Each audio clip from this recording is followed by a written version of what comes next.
오늘 함께 보도록 하겠습니다. 요한복음 1장 45절로 51절 다 같이 교독할 때 제가 먼저 읽도록 하겠습니다. 빌립이 나다나엘을 찾아 이르되 모세가 율법에 기록하였고 여러 선지자가 기록한 그 일을 우리가 만났으니 요셉의 아들 나사렛 예수니라.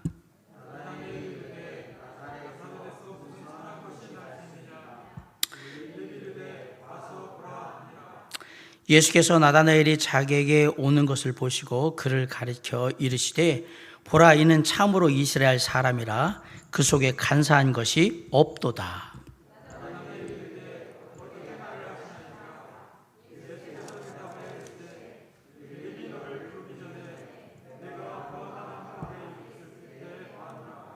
나다나엘이 대답하되 라삐여, 당신은 하나님의 아들이시요 당신은 이스라엘의 임금이로소이다.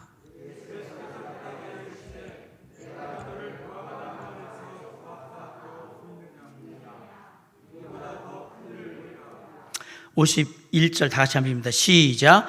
또 이르시되 진실로 진실로 너에게 이르노니 하늘이 열리고 하나님의 사자들이 인자 위에 오르락 내리락 하는 것을 보리라 하시니라. 아멘.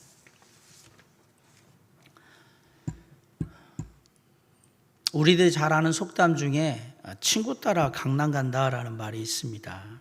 한자로 추우강남, 친구를 따라서 강남에 간다 이렇게 돼 있는데, 흔히 자기는 하고 싶지 않았는데 남이 하니까 그냥 이끌려가지고 거기 덩달아 따라가는 그런 모습을 얘기할 때 친구 따라 그냥 강남 간다 이렇게 얘기를 하는데, 제가 한번 묻고 싶어요. 그러면 이 속에 나오는 강남은 어디일까요?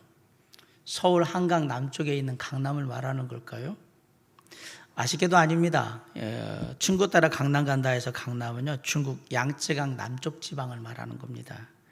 우리가 그 옛날 동요 중에 강남 갔던 제비가 돌아오면은 이 땅에도 봄이 온다네 이런 가사들이 있잖아요. 거기서 강남은 한강 이남의 강남을 말하는 게 아니라 중국 양쯔강 남쪽에 있는 그 지방을 말하는 거거든요. 거기도 강남이에요. 우리가 밥에 넣어 먹기도 하고 이렇게 떡을 만들 때 넣는 강낭콩이라는 콩이 있죠. 원래 이름은 강남콩인데 우리가 빨리 발음을 하다 보니까 강낭콩 이렇게 하는 거고요. 원래 그 강남 지역에서 나는 콩을 이렇게 얘기를 합니다. 제가 왜 이렇게 친구 따라 강남 간다는 얘기를 하냐, 오늘 본문에 보면 친구 따라 강남 갔다가 대박이 난 사람, 아파트 로또 당첨된 게 아니고요, 인생 대박 난 사람 이야기를 하려고 합니다. 바로 빌립의 친구 나다나엘 이야기입니다. 나다나엘은 친구였던 빌립에게 이끌려가지고 예수님께 나아가서 예수님을 만나게 됩니다. 그런데 그 만남이, 그 나다나엘과 예수님과의 만남을 통해서 나다나엘은 완전히 인생이 변하게 되는 놀라운 일을 경험하게 돼요. 쉽지만은 않았던 나다나엘과 예수님과의 그 만남 속에는 과연 어떤 일들이 있었을까요? 예수님과 나다나엘의 만남을 통해서 우리가 배울 점이 과연 뭘까? 우리가 세 가지를 좀 생각해 볼 수 있는데, 첫째로 누구에게나 나름의 약점이 있다라는 사실이에요. 사람들은 저마다 나름대로 가지고 있는 약점들이 있어요. 세상에 약점 없는 사람은 없어요. 바꿔 얘기하면 완전한 사람, 완벽한 사람은 세상에 존재하지 않습니다. 물론 남들은 다 아는데 자기만 모르는 그런 약점을 가진 사람도 있어요. 자기는 약점이 없다고 생각하는데 남들은 다 알아요. 당신은 뭐가 약점이라는 거. 어느 날 친구 4사람이 모여서 이런저런 얘기를 하다가 서로가 가지고 있는 숨겨진 약점을 좀 얘기하고, 그러고서 이렇게 함께 하기로 했습니다. 첫 번째 친구가 얘기해요. 나는 사실 거짓말을 너무 잘하는 게 내 약점이야, 나쁜 점이야, 이렇게 얘기한 거죠. 그랬더니 그러냐? 두 번째 친구가 얘기하는 거야. 나는 물건을 잘 훔치는 게 내 나쁜 점이거든, 약점이야. 세 번째 친구가 그랬더니 너희들도 그런 게 있구나. 나는 화가 나면 아무 상관없는 주변 사람들을 때리고 욕하고 막 괴롭히는 게 내 약점이야, 그러고 얘기를 했어요. 그러면 이제 하나만 남았잖아요. 4명의 친구가 모였으니까 그 4번째 친구가 얘기를 해야 되는데 아무 얘기를 안 하는 거예요. 그래서 다른 친구들이, 야, 너는 왜 네 약점을 얘기를 안 해? 너는 약점 없어? 뭔데? 빨리 얘기해봐. 그랬습니다. 그러자 마지막 4번째 친구가 이렇게 대답했습니다. 미안한데 내 약점은 남들의 비밀을 다른 사람들에 다 까발리는 게 내 약점이야. 세상에는 약점 없는 사람이 없단 말입니다. 다 가지고 있는 연약한 점, 문제점들이 있어요. 특별히 우리 주변에 예수 그리스도를 전하고자 할 때요, 그 사람이 갖고 있는 연약함, 문제, 약점이 예수님을 이해하고 예수님을 만나는데 장애가 되는 경우들이 있습니다. 본문에 나다나엘이라는 사람이 나오고 있는데, 나다나엘이라는 이름을 보면요, 이 이름으로 빌어서 이 사람이 종교적인 사람이구나, 어떤 배경을 갖고 있는 사람이구나, 그런 걸 우리가 알 수가 있어요. 왜냐하면 나다나엘이라는 이름의 의미가 하나님의 선물이라는 뜻이기 때문에 그래요. 성경학자들은 이 나다나엘의 다른 이름이 12제자 명단에 나오는 바돌로메라고 생각을 합니다. 흥미롭게도 공관복음에는 나다나엘이라고 안 나오고요, 바돌로메라고 나오고요, 요한복음에는 나다나엘이라고 나옵니다. 그러면 재미난 게 뭐냐면 바돌로메라는 이름이 나오던 나다나엘이라는 이름이 나오던 이 이름은 반드시 누구와 함께 나오냐면 빌립이라는 사람과 같이 등장을 하더라는 얘기예요. 그래서 바돌로메라는 사람과 나다나엘이라는 사람은 같은 동일 인물일 것이다 라고 그렇게 대부분 믿고 있습니다. 그런데 이런 나다나엘에게도 예외 없이 약점이 있었어요. 나다나엘의 약점이 뭐냐? 문제가 뭐냐? 편견을 가지고 있었어요. 편견이라는 건 어떤 특정한 개인이나 집단에 대해서 부정적인 생각이나 태도를 가지고 있는 걸 편견이라고 얘기를 합니다. 근데 우리가 보통의 사람들을 보면 겉보기엔 안 그런데도 불구하고 그 사람들 속에 늘 편견 이런 것들이 선입견, 나름대로 이제 약점이 있던 것을 보여요. 그러면서 이렇게 에이, 그 사람이 사람을 죽였다고? 내가 아는 그 사람은 절대 그럴 사람이 아닌데 이렇게 되는 경우. 그러면서 이게 그 사람이 혈액형이 A형인데 어떻게 그렇게 자유분방할 수 있지? B형 아니야? 뭐 이렇게. 그러니까 뭐 혈액형이 그러면 이럴 것이다 라는 뭐 편견 같은 것. 사실은 하나도 안 맞습니다. 그거 별 상관도 없습니다. 나다나엘에게도 보이지 않는 편견이 있었어요. 어떤 편견일까요? 우리 46절 한번 다 같이 읽어볼까요? 시작. 나다나엘이 이르되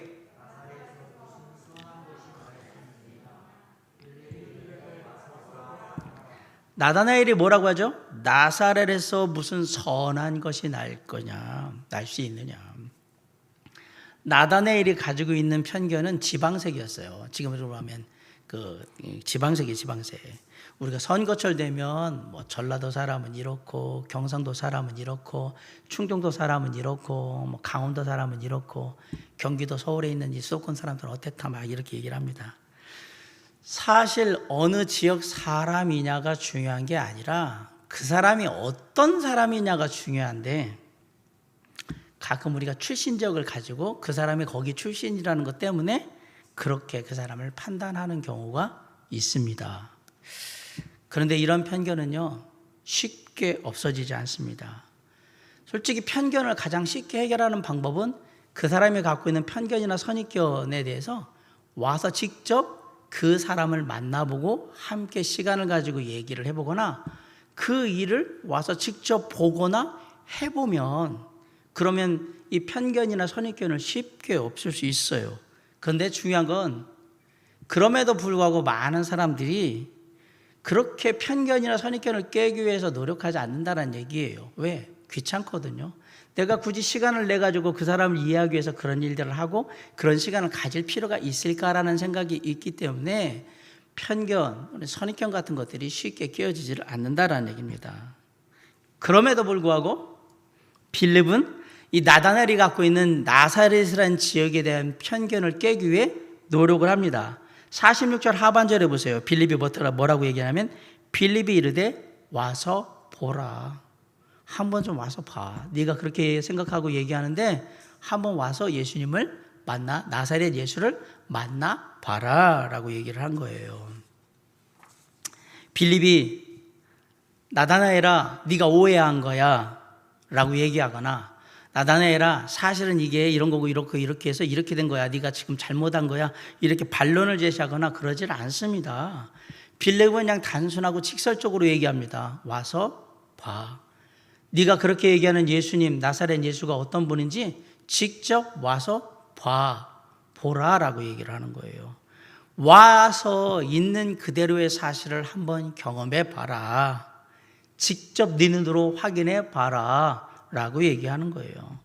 빌립은 아주 단순하면서도 직설적인 방법으로 나다나엘이 가지고 있던 약점, 즉 편견을 깨트리고자 했습니다. 우리가 신앙생활하면서 주변에 믿지 않는 사람들을 만날 때 특별히 교회에 대해서, 그리스도인들에 대해서 일반 사람들이 가지고 있는 편견이나 선입견은 대부분 우리들이 만들어준 겁니다. 어떤 것들은 일부 교회의 몰상식한 모습 때문에 만들어진 편견이나 선입견일 수도 있고요. 어떤 것들은 그 사람하고 가까운 사람 중에 교회 다니는 누군가가 그 사람에게 잘못된 말과 행동, 실수를 했기 때문에 그들에게 편견과 선입견을 심어줄 수도 있습니다. 어떤 것은 그것과 무관하게 매스컴에서 계속해서 교회들이 이렇다더라, 목사들이 이렇다더라, 교회 다니는 사람들이 이렇다더라, 막 이렇게 매스컴에서 떠드는 얘기를 듣고, 교회는 그런 거고, 목사들은 그런 거고, 교회 다니는 사람들은 그런가 보다, 이렇게 잘못 편견이나 선입견을 가질 수도 있어요. 그렇다 할지라도 이러한 연약한 약점을 극복하지 않으면 예수님을 만나기 어렵다라는 사실입니다. 그럴 때 빌립의 모습이 필요합니다. 우리의 삶을 통해서, 우리의 말과 행동을 통해서 예수님을 직접 보여줘야 하는 거예요. 그리스도인이 얼마나 정직한지, 그리스도인이 얼마나 성실한지, 그리스도인이 얼마나 긍정적이고, 그리스도인이 얼마나 배려심이 있는지, 하나님 믿는 사람이 어떤지를 직접 봐라, 직접 경험해봐라 라고 하기 전에는 그들이 갖고 있는 편견이나 선입견을 없애기가 쉽지 않더라라는 얘기입니다. 빌립은 사실 나다나엘보다 성경을 더 많이 아는 것 같지 않아요. 그래서 얘기하는 거예요. 내가 너하고 성경에 있는 내용 가지고 예수가 어떻고 이런 걸 얘기하기는 나는 어려운데, 한 가지, 나는 네가 말하는 그 나사렛에서 무슨 선한 것이 날 수 있겠느냐라고 얘기했던 나사렛 예수를 이미 만났고 그분이 어떤 분인지를 아니까 나는 너한테 이것만은 얘기해 줄 수 있어. 내가 만났던 나사렛 예수, 그분을 한번 와서 봐라. 그래서 직접 네가 확인해라 라고 얘기하는 거예요. 그렇게 해서 때때로 어떤 사람들이 교회에 오면 교회가 얼마나 화기애애하고 사랑이 넘치고 따뜻하고 서로에 대해서 정말 애틋한지를 볼 수 있고, 교회가 정말 이렇게 돌아가는구나, 이런 곳이구나 라는 걸 경험하게 되면 자신이 가지고 있던 선입견이나 편견 같은 것들을 바꿀 수 있지 않을까라고 생각을 합니다. 사실은 이제 우리가 믿는 자로서 가지고 있는 정직함과 진솔함으로 사람들에게 다가가서 그들이 가지고 있는 약점, 편견, 선입견 이런 것들을 깨고 예수님을 소개할 필요가 있다라는 사실이에요. 그것이 해결되지 않으면 사람들은 예수를 만나기 어렵다라는 사실을 기억하시고, 누구에게나 나름의 약점이 있습니다. 저 사람도 예수를 믿기 위해서는 어떤 연약함이 있겠구나라는 걸 생각하시고 직접 그들에게 우리가 그리스도의 마음으로 정직하게 진솔하게 나아가서 그들의 마음을 두드린다면 얼마든지 그런 약점을 극복하고 그들에게 꼭 필요한 예수 그리스도를 전할 수 있는 기회를 얻을 수 있을 거라고 믿고, 오늘도 우리 주변에 아직도 예수 그리스도를 모르는 사람들에게 새로운 삶의 가능성을 열어주기 위해서 노력하는 저와 여러분이 될 수 있기를 주님의 이름으로 간절히 축원합니다. 우리가 예수님과 나다나엘의 만남을 통해서 첫 번째 배울 수 있는 교훈은 누구에게나 사람은 다 나름의 약점이 있구나라는 것을 알게 되는 겁니다. 또 하나 우리가 알게 되는 게 있어요. 누구에게나 강점이 나름대로 있다라는 사실도 알게 됩니다. 다 좋은 점이 있어요. 우리의 주변 사람들이 약점만 있는 거 아니에요. 그 사람 나름대로의 좋은 점이 있어요. 사람의 마음의 문을 열려면요, 그 사람을 잘 이해하고 그 사람의 좋은 점을 칭찬해 주는 게 좋습니다. 대부분의 사람들이 누군가가 나의 약점을 얘기하면 방어적으로 바뀝니다. 그리고 부정적으로 바뀌는데, 놀랍게도 나의 장점을 누군가가 얘기해 주면 마음을 이렇게 열고 호의적으로 그 사람을 대할 가능성이 높습니다. 사람은 자기를 이해해 주는 사람에게 대해서 되게 호의적이게 되어 있거든요. 예수님은 나다나엘을 상대하실 때 이 점을 10분 활용하셨어요. 나다나엘은 나사렛이라는 지역에 대한 편견을 가지고 있었지만 또 좋은 점이 뭐였냐면 자신이 가지고 있는 그런 생각에 대해서 정직하게 그대로 얘기하는 그런 사람이었어요. 예수님은 이걸 칭찬하신 거예요. 47절 다 같이 한번 볼까요? 자, 시작. 예수께서 나다나엘이 자기에게 오는 것을 보시고 그를 가리켜 이르시되,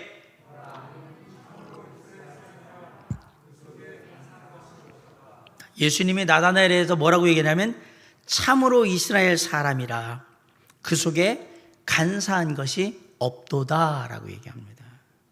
그 속에 간사한 것이 없다라는 얘기는 그 속에 거짓됨이 없다 얘기예요. 이 사람 정직한 사람이고 아주 진솔한 사람이라고 얘기한 거예요. 이 한마디의 칭찬이 나다나엘의 마음을 다 열어버린 거예요. 물론 모든 칭찬은 사실에 근거해야 합니다. 있지도 않은 거짓 아부성 발언을 하고 그걸 칭찬이라고 말하면 안 됩니다.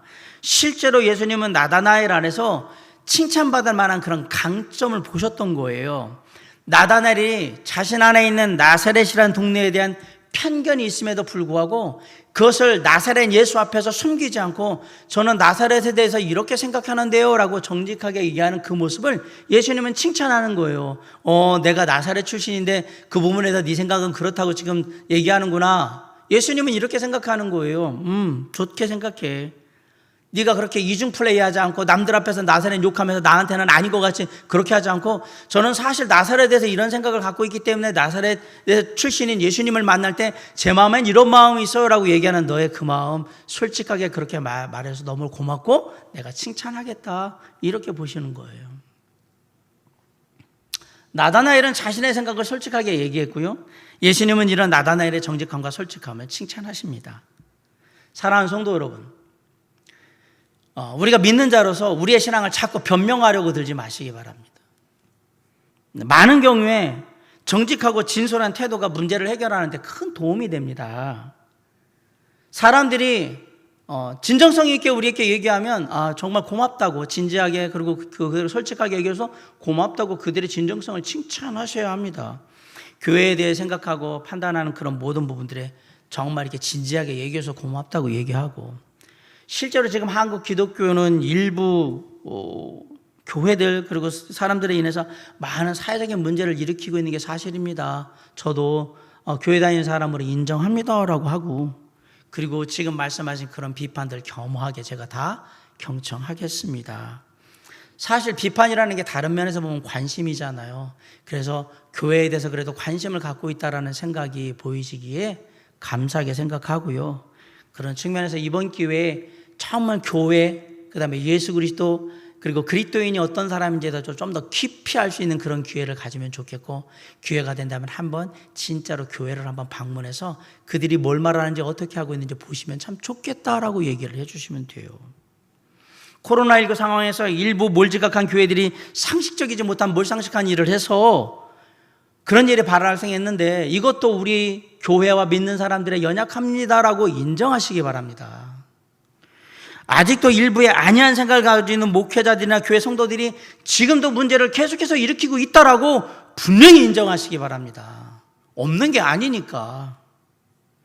하지만 그런 일부 교회들 때문에 대다수의 방역에 최선을 다하고 있고 지금도 어려운 가운데서 정말 근근히 최선을 다해서 신앙을 이어가고 있는 좋은 교회들, 그들까지 욕을 먹고 하는 것에 대해서는 사실 조금 억울한 마음이 있는데 이것도 우리가 자초한 일이라고 생각하기에 겸허히 받아들이겠습니다라고 그렇게 인정하셔야 합니다. 아울러 매스컴에 등장하는 이단 사이비들이 호들갑을 떨고 가정을 파괴하고 사람들의 가족관계를 끊고 방역을 방해하고 이런 집단들을 보고 이게 교회요, 이게 교회 다니는 사람, 예수 믿는 사람들이라고 그렇게 단정하지는 마시라고, 안 그랬으면 좋겠다라고 간곡하게 부탁하시기 바랍니다. 이게 전 본 모습은 아니라고, 전체는 아닙니다. 그리고 얘기하셔야 돼요. 마지막에 그럼에도 불구하고 지금 이 세상의 유일한 소망은 오직 우리 주 예수 그리스도 한 분밖에 없다라고 분명히 말씀하셔야 합니다. 아무리 그래도 이 땅의 소망은 오직 예수 그리스도십니다. 코로나19라는 어렵고 힘든 상황 속에서도 주님께 감사하고 주님의 은혜 가운데 잘 지내고 있다라고 분명히 얘기하셔요. 저는 믿는 자로서 주님 안에서 잘 지내고 있습니다 라고 얘기하셔야 돼요. 진짜 잘 지내고 있냐고, 힘들면서 일부러 나 교회 데려가려고 거짓말하면서 그렇게 하는 거 아니냐고 물으면, 진짜인지 아닌지 알고 싶으면 나하고 함께 있어 보던지, 한번 교회에 한번 와보던지 한번 해보시라고, 와서 보라고 초청해보세요. 교회 데려가라고 술술 쓰는 거 아니에요? 라고 의심하면서 빈정대면 정말 예수님이 우리의 삶에 어떤 분인지 내가 이미 경험했기 때문에 당신도 알기를 원한다고, 알려주고 싶다라고, 그래서 얘기하는 거라고, 진짜 예수님 만나면 삶이 변한다라고 진솔하게 얘기해 주시기 바랍니다. 우리가 진짜 정직하게 진솔하게 얘기하면 분명히 어느 정도 마음이 열릴 거예요. 왜? 사람들도 정직하고 진솔한 이야기가 그 마음이 어떤 건지 얘기해보면 알거든요. 왜? 자신 안에도 정직하고 진솔하고자 하는 마음이 있기 때문에 마음과 마음이 통하는 순간이 온단 말이에요. 그걸 그렇게 얘기하는 거예요. 지금은 없는데 제가 20대 이때까지도 봤던 것 같아요. 여러분 버스나 지하철에 타시면 껌 한 통씩 이렇게 쭉 나눠주고 자신의 사연이 담긴 그 카드 같은 거 이렇게 만들어가지고 하나씩 다 나눠주면서, 그러면서 이렇게 껌을 팔았던 분들, 껌 사달라고 했던 분들 있잖아요. 그런 분들에게 대부분의 분들은 이게 늘 있는 일이다. 그리고 그게 뭐 하루 이틀 일도 아니기 때문에 아무 반응을 안 하고 그냥 껌 받으면, 종이 받으면 종이 위에다가 이렇게 카드 위에다 껌 올려놓고 가만히 있으면 이 사람이 이렇게 쭉 지하철 같은 게, 전철 같은 데 갔다 오면 다시 돌아와서 이걸 하나씩 다 걷어가는, 버스 안에서도 그랬던 것들을 제가 봤어요. 그게 뭐냐면 이 사람들이 이제 이거를 가지고 어떻게 보면 하나의 뭐 앵벌이 뭐 이렇게 얘기를 하는데, 가끔은 이제 만만한 여학생들이나 아가씨 있으면 그 앞에 서서는 가만히 있습니다. 그리고 눈을 딱 이렇게 보면서, 그러면 아가씨들이나 여학생들은 겁이 나잖아요. 그러니까 200원짜리 껌을 1,000원 주고서 사는 그런 경우들이 발생을 하곤 했던 것을 기억을 합니다. 그런데 어느 시내버스에서 중학생쯤 되보는 여학생이 올라와가지고 똑같이 껌을 승객들한테 쭉 나눠주는 거예요. 그러면서 얘기하는 거예요.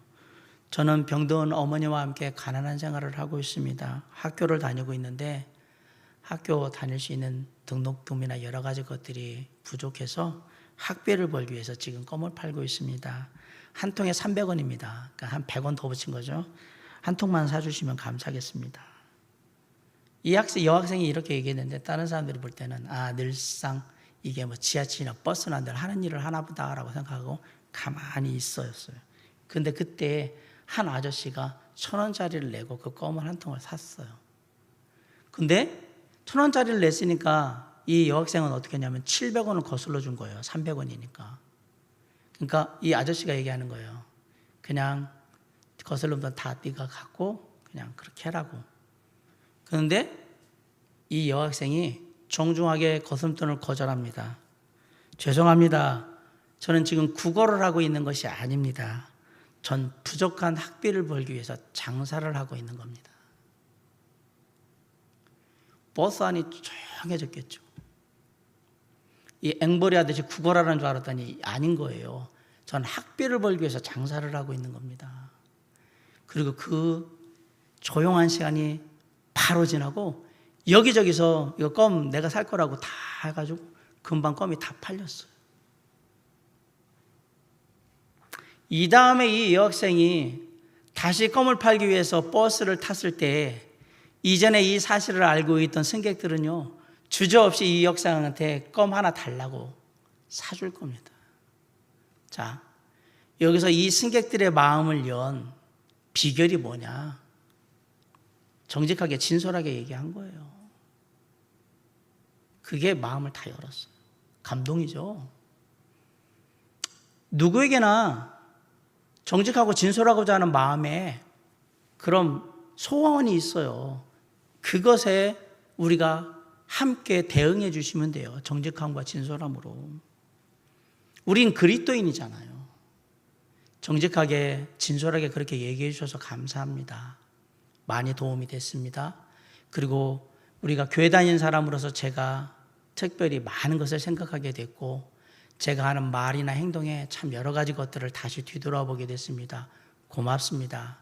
조금 더 노력해서 더 좋은 모습으로, 더 나아진 모습으로 우리의 신앙의 모습들을 보여주고, 많은 사람들이 교회를 욕하고 교회 다니는 사람들을 욕하지만 그럼에도 불구하고 아직도 내가 알고 있는 이런 아무개를 보면 소망이 있구나, 이런 얘기가 들릴 수 있도록 제가 정말 더 정직하고 진솔하게 모든 것들에 대할 수 있도록 그렇게 하겠습니다. 이렇게 하는 게 마음을 여는 첫 시작이 될 겁니다. 사랑하는 성도 여러분, 사람은 각자의 나름에 가지고 있는 좋은 점들이 있어요. 그것을 칭찬해 주시고 그런 좋은 점으로 우리를 바라봐 줄 때 그것들을 또 인정해 주시고, 그러면 그들에게 꼭 필요한 예수 그리스도를 전할 수 있는 기회가 반드시 주어지게 될 겁니다. 지금 예수님은 나다나엘의 그런 점을 칭찬하시고 당신을 소개했던 거예요. 우리도 우리 주변에 나름대로 좋은 점을 가지고 있는 많은 사람들의 좋은 점을 있는 그대로 인정하고 칭찬함으로 그들이 우리 주 예수 그리스도에 대해서 듣고 그리고 생각할 수 있는 마음의 여지를 가질 수 있도록, 그 마음의 문을 좀 열 수 있도록 그들과 진솔하게 함께함으로 그들에게 꼭 필요한 예수 그리스도를 전하는 그런 귀한 저와 여러분이 될 수 있기를 주님의 이름으로 간절히 축원합니다. 자, 예수님과 나다나엘의 그 만남을 통해서 우리는 누구에게나 나름의 약점도 있고 누구에게나 나름의 강점, 좋은 점도 있다라는 사실을 알게 됐어요. 마지막으로 알 수 있는 건 뭐냐? 누구에게나 예수님이 필요하다라는 사실이에요. 예수님은 나다나엘이 마음을 열고 그의 마음을 기쁘게 한 것으로 끝나지 않습니다. 한 영혼이 구원에 이르기 위해서는 예수님이 누구신지 분명히 알아야, 그리고 믿어야 되기 때문에 그래요. 그래서 예수님은 나다나엘에게 당신이 누구인지를 알려주신 거예요. 48절 한번 다 같이 한번 읽읍시다. 시작. 나다나엘이 이르되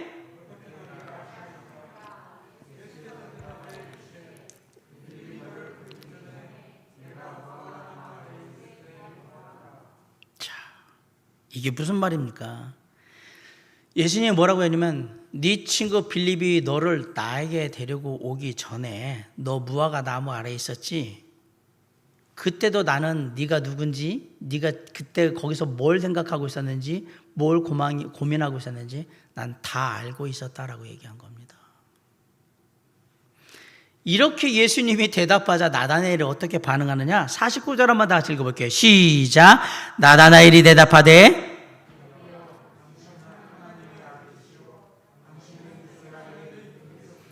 그러자 나다나엘이 뭐라 그러냐면 예수님은 하나님의 아들이시오 이스라엘의 임금이라고. 나다나엘이 예수님이 누구신지 분명히 지금 얘기를 하고 있어요. 예수님, 당신은 평범한 보통 사람 이상, 그냥 존경할 만한 스승님 그 이상 자신의 모든 생각과 마음을 다 알고 계신 분, 모든 만물을 주관하시는 분, 이스라엘 백성들이 그렇게 기다려 왔던 하나님의 아들 메시아 구세주이신 것을 제가 압니다, 믿습니다 라고 얘기하잖아요. 나다나엘이 이제 예수님을 확실히 알았던 거예요.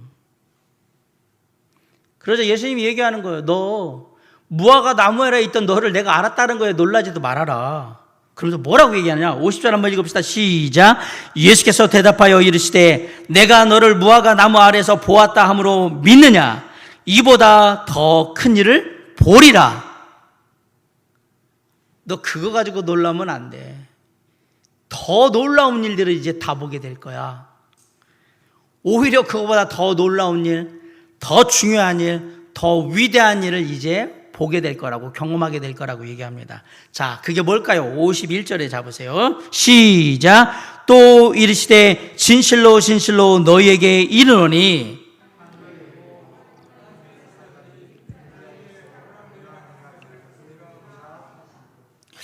이 이야기 들으니까, 이 말씀 들으니까 뭔가 이렇게 비슷한 얘기가 막 떠오르지 않습니까? 구약 창세기에 가면 이삭의 아들 야곱이 형 에서와의 장자권 다툼에서 마침내 형 때문에, 죽이려고 하는 형 때문에 도망하게 되죠. 도망을 하면서 어디를 거치게 되냐면 베델에 와서 베델 들판에 누워있을 때 그 밤에 본 환상이 뭐였어요? 이거였어요. 창세기 28장 12절에 보면 이 환상이었어요.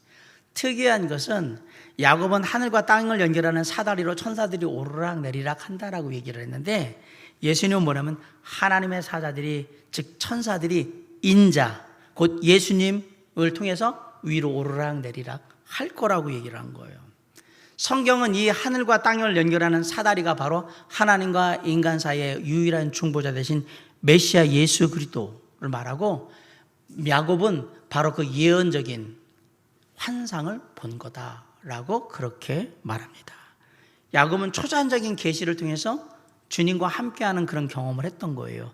마찬가지로 예수님은 나다나엘과 다른 제자들뿐만 아니라 모든 사람들이 예수님이 누군지를 확실히 알 수 있기 위해서 주님과 교제하는 그런 초자연적인 경험들을 다 하게 될 거라고 지금 얘기를 하는 거예요. 누구를 통해서? 예수님을 통해서. 그래서 예수님이 어떤 분인지 알게 될 거라고 얘기하는 거예요. 그런데 한번 생각해 봤어요. 나다나엘은 예수님께 오기 전에 무화과 나무 아래서 뭘 하고 있었을까? 제가 볼 때 아마도 무화과 나무 아래에서 성경 말씀, 특별히 말씀에 기록된 메시아에 대한 그런 생각들, 그런 것들을 고민하면서 생각하지 않았을까 생각합니다. 이스라엘의 메시아 구원자를 찾고자 하는 간절한 마음을 가지고 나다나엘이 무화과 나무 아래에 있을 때, 저는 예수님이 빌립의 마음을 움직여서 빌립을 그곳에 보내셨다고 믿습니다. 우연히 만나서 데려온 게 아니라 빌립의 마음에, 내가 그 예수님을 누구에게? 나다나엘에게 알려줘야 되겠다. 친구 나다나엘에게 알려줘야 되겠다. 이 마음 누가 주냐? 주님이 주신 거라 저는 믿어요. 그래서 간 거예요. 그래서 무화과 나무에 있는 나다나엘한테, 예수님한테 같이 가자고 이끌었다라고 저는 믿어요. 결국 빌립을 따라 예수님께 나온 나다나엘은요, 예수님을 믿고 구원받게 되고 그동안 가졌던 삶의 모든 고민들을 한 번에 다 털어버리게 됩니다. 그런 그의 확신에 담긴 대답이 바로 49절이에요. 당신은 하나님의 아들이시요 당신은 이스라엘의 임금이로소이다. 사랑하는 성도 여러분, 지금 이 땅의 수많은 나다나엘들이 자신의 삶을 온전히 새롭게 변화시켜줄 메시아 예수 그리스도를 간절히 찾고 있습니다. 저와 여러분 주변에 이 땅의 나다나엘이 넘치고 넘칩니다. 그들에게, 우리 주변에 있는 이 땅의 나다나엘들에게 하나님과 사람 사이의 중보자 우리 주 예수 그리스도를 소개해 주시지 않으시겠습니까? 그들에게 내가 그 예수 그리스도를 먼저 만났다. 그래서 내가 예수 그리스도를 안다라고 고백해 보시지 않으시겠습니까? 오직 예수 그리스도만이 우리 인생의 해답이요, 희망이요, 구원이라고 그들에게 담대히 진솔하게 전해 보시지 않으시겠습니까? 그들이 예수 믿지 않으려고 하고 교회와 교회 다니는 사람들에게 막 쌍욕을 하면서 막 뭐라고 하더라도, 그래도 그들은 예수 그리스도가 필요합니다. 19세기 말에 영국의 동물학자 그리고 다윈의 진화론을 신봉했던 토머스 헉슬리라는 사람이 있었어요. 원래 토머스 헉슬리는 하나님 같은 신과 같은 존재는 존재하지 않는다라는 무신론자였어요. 없다, 이런 건 신은 없다. 그러던 그가 나중에 하나님이 있는지 신이 있는지 없는지 우리는 우리의 생각이 짧아서 그거를 알 수 있는 지식이 아직은 안 돼서 잘 모른다라는 불가지론자로 자기 입장을 바꿔요. 토머스 헉슬리가 무신론자에서 불가지론자로 가게 된 중요한 전환점이 있어요. 어느 날 다른 사람들과 함께 여행을 떠나게 됐는데 마침 여행 가는 그 중간에 이제 주일 일요일이 껴서 사람들이 이제 여행 가는 중에 많은 사람들이 크리스찬이었기 때문에 가까운 교회 예배드리기 위해서 막 준비를 해서 이렇게 나가고 있었어요. 그런데 뭐 예배는 아무 관심도 없고 하나님을 믿지도 않으니까 그랬던 토마스 헉슬리가 사람들이 그렇게 하는 모습을 보면서 그 중에 한 사람한테 물어봤어요. 꼭 일요일날만 되면 예배를 드려야 되는 거냐고. 그리고 지금 여행 중인데 여행 중에도 예배를 드리는 이유가 뭐냐라고 물어본 거예요, 이 사람한테. 그런데 그렇게 물어보는 토마스 헉슬리의 그 눈 속에 뭔가 인생에 대한 공허함이 있다라고 느꼈던 그분이 그날 예배를 가지 않고 앉아서 이 토마스 헉슬리에게 다른 사람이 예배 마치고 돌아올 때까지 예수 그리스도가 어떤 분인지를 하나하나 묻고 답하고 묻고 답하면서 계속 전해줬어요. 그러다 마지막에 뭐라고 했냐면, 저는 당신 같은 뛰어난 학자에게 논쟁으로 예수 그리스도에 대해서 증명할 수 있는 그런 능력은 없습니다. 그런데 한 가지 제가 분명히 아는 사실이 있는데, 세상의 모든 사람들이 다 나를 떠나도 끝까지 영원토록 나와 함께 하실 분은 딱 한 분, 예수 그리스도라는 걸 저는 압니다. 저는 그렇게 믿습니다. 마찬가지로 세상의 모든 사람들이 당신을 떠난다 할지라도 당신이 예수 믿으면 끝까지 영원토록 당신과 함께 하실 분은 딱 한 분이에요. 그분이 저는 예수님, 우리의 친구 되신 예수 그리스도라고 저는 믿습니다라고 토마스 헉슬리에게 얘기한 거예요. 그러자 이 이야기를 들은 토마스 헉슬리가 이렇게 얘기했대요. 예수 그리스도가 당신과 같은 친구라면 나도 예수님을 믿고 싶습니다. 안타깝게도 토마스 헉슬리는 다윈의 진화론에 너무 심취한 나머지 끝내 예수님을 믿지 않았지만, 놀랍게도 무신론자였던 이 토마스 헉슬리에게도 누가 필요했냐? 예수님이 필요했어요. 누구에게나 예수님은 꼭 필요합니다. 그 어떤 사람도 인생에 최소한 한 번은 예수 그리스도를 반드시 개인적으로 인격적으로 만나봐야 합니다. 빌립이 친구 나다나엘을 예수님 앞으로 인도했던 것처럼 이렇게 중요한 예수 그리스도를 주변의 사람들이 만날 수 있도록 이끌어야 되는 책임이 바로 저와 여러분에게 있는 것입니다.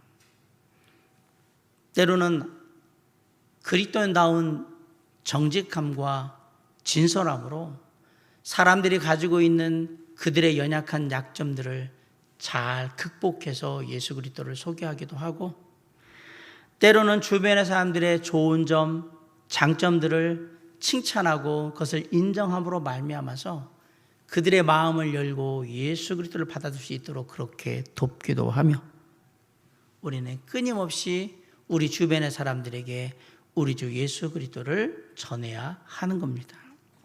이 모든 일을 감당해야 되는 이유는 딱 하나예요. 우리 모두에게 예수 그리스도가 꼭 필요하기 때문에 그렇습니다. 코로나19 상황 속에서 교회와 교회 다니는 사람들에 대한 이미지가 특별히 이 한국 사회에서 바닥입니다.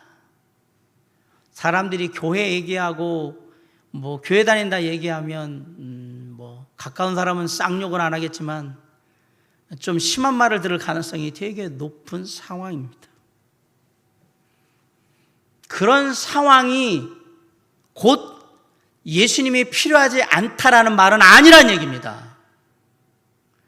그런 상황과 별개로 어떤 상황에서도 예수 그리스도는 모든 사람에게 꼭 필요하신 분이라는 사실을 잊으시면 안 됩니다.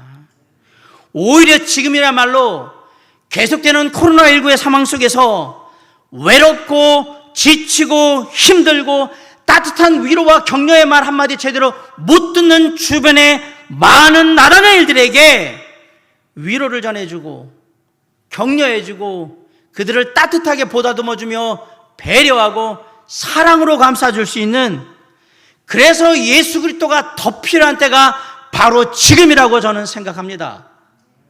사랑하는 성도 여러분, 우리 주변의 수많은 나다나엘들이 우리 주 예수 그리스도를 세상의 오직 유일한 소망이요 기쁨이요 구원으로 받아들일 수 있도록 오늘도 기도하는 마음으로 우리 주변의 많은 이 땅의 나다나엘들에게 나아가서 그들의 연약함을 극복하고 그들의 좋은 점들을 칭찬하고 인정함으로 그들의 마음이 우리 주 예수 그리스도를 향할 수 있도록 하루하루 최선을 다해서 그리스도인다운 삶을 살아가는 저와 여러분, 그리고 그런 우리를 통해서 우리 주 예수 그리스도의 놀라운 은혜의 복음이 우리 주변의 많은 사람들에게 전해지는 코로나19의 그 상황 속을 살아가는 그리스도인다운 삶이 아름답게 이루어질 수 있기를 주님의 이름으로 간절히 축원합니다. 기도하시겠습니다.